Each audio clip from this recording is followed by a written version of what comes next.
জুবিন গাৰ্গৰ মৃত্যুৰ দুৰ্ভাগ্যজনক আৰু অসমৰ জাতীয় জীৱনৰ আটাইতকৈ কৰুণ আৰু বেদনা ভৰা যিটো খবৰ তাক এছাম লোকে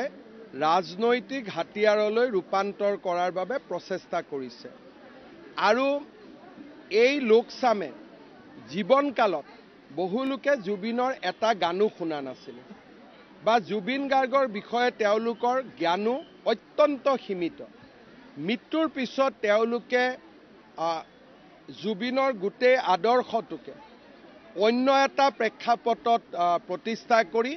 ৰাজনীতি কৰিব বিচাৰে, কিন্তু মই ভাবোঁ যে ভূপেন হাজৰিকাৰ মৃত্যুৰ পিছতো ৰাজনীতি হোৱা নাছিল,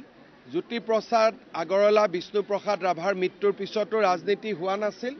আৰু জুবিন গাৰ্গৰ মৃত্যুৰ পিছতো ৰাজনীতি নহয়, কাৰণ জুবিন গাৰ্গক বিজেপি এজিপি কংগ্ৰেছ সকলোৱে ভাল পাইছিল আৰু ইয়াত ৰাজনীতিৰ কোনো অৱকাশ নাই।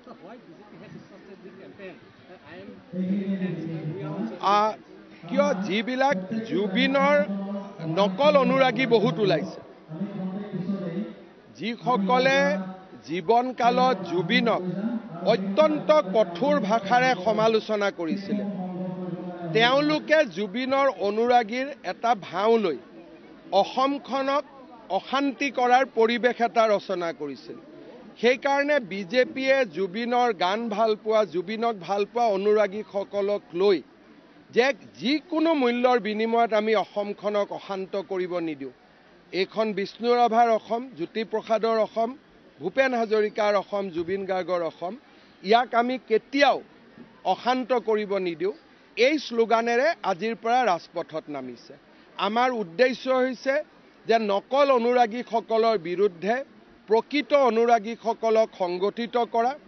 আৰু জুবিনৰ অসমখনক প্ৰাণৱন্ত জীৱন্ত কৰি ৰখা, যাতে জুবিনৰ অসমখন আন্দোলনেৰে তমসাময় হৈ নপৰে,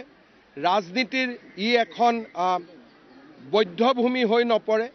তাৰ কাৰণে আমি প্ৰচেষ্টা কৰিম যে জুবিনৰ প্ৰকৃত অনুৰাগীসকলক লৈ